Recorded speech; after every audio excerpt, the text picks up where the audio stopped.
Shalom and greetings from Jerusalem, Jane. I am sitting here. I'll just make a quick selfie video. I was just interviewed by Vision Norway. It's going out this afternoon, just about who I am, my story, what brought me to Israel, what am I doing here? And she asked me, where were you on October 7? And I told her, right now, in this minute, right now, 5 months ago today, it was October 7. These atrocities took place right now, 5 months ago. 3,000 armed to the teeth terrorists, Hamas, Islamic Jihad, and then come the second wave and the third wave of civilians breached into Israel. And in what, 3-4 hours? They mutilated, they tortured, they raped, they gang raped, they massacred, they burned alive, they decapitated 1,300 people.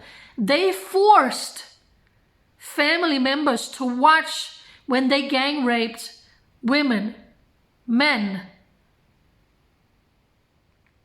They mutilated their genitals.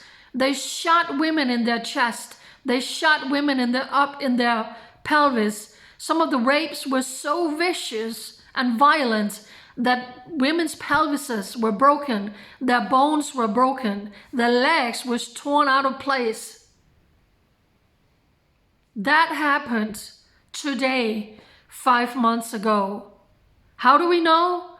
Because Hamas video filmed it, because Hamas live streamed it to the world. They made phone calls saying, I'm in Israel, I'm in the house of someone I just murdered. It's all there for the world to see.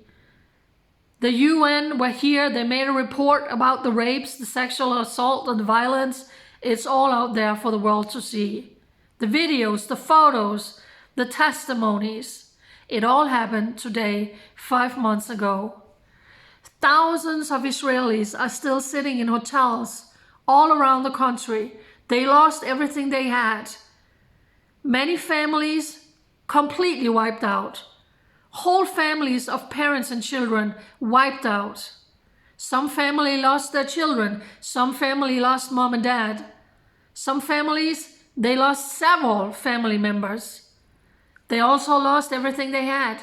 They lost their homes. They have been sitting in hotels for 5 months. Children traumatized.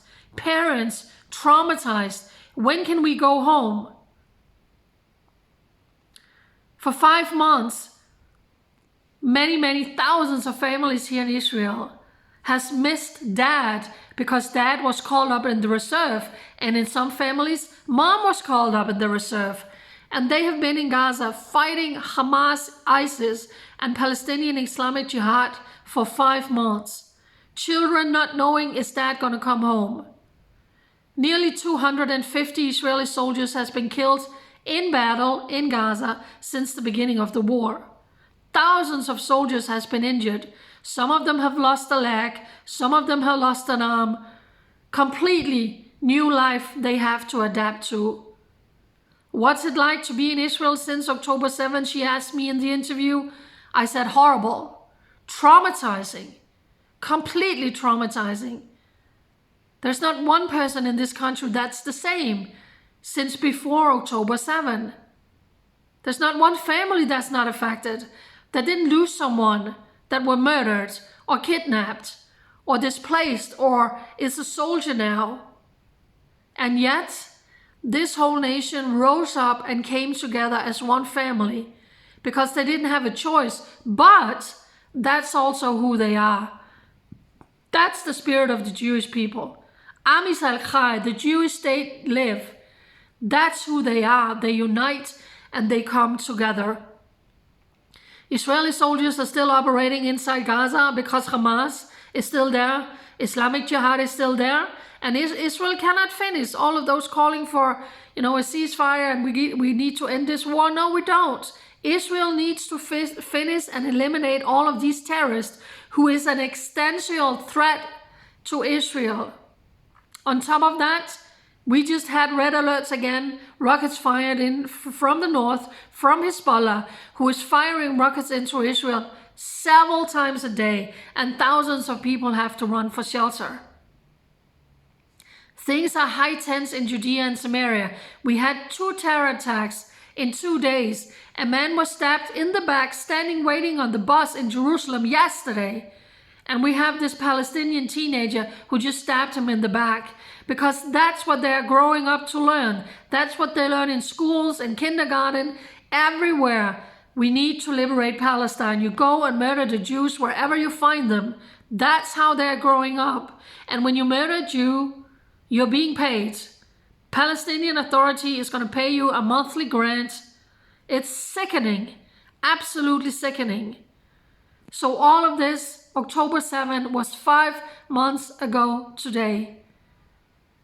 A report just came out that apparently Israel has told the Western country that if there is not a diplomatic solution, with Hezbollah in the north, there is a deadline for March 15.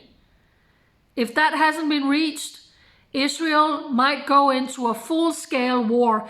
You cannot live with a genocidal terrorist organization like Hezbollah in the northern part of your country. Hezbollah is recognized as a terror organization. There are no other country who would put up with it. Why should Israel? On Sunday, things are going to be a lot more heated. It's going to be Ramadan. So for such a time as this, be a watchman on the wall and pray for Israel, as we are now 5 months after October 7. God bless you, all of you amazing people who are standing with Israel for such a time as this. Bye.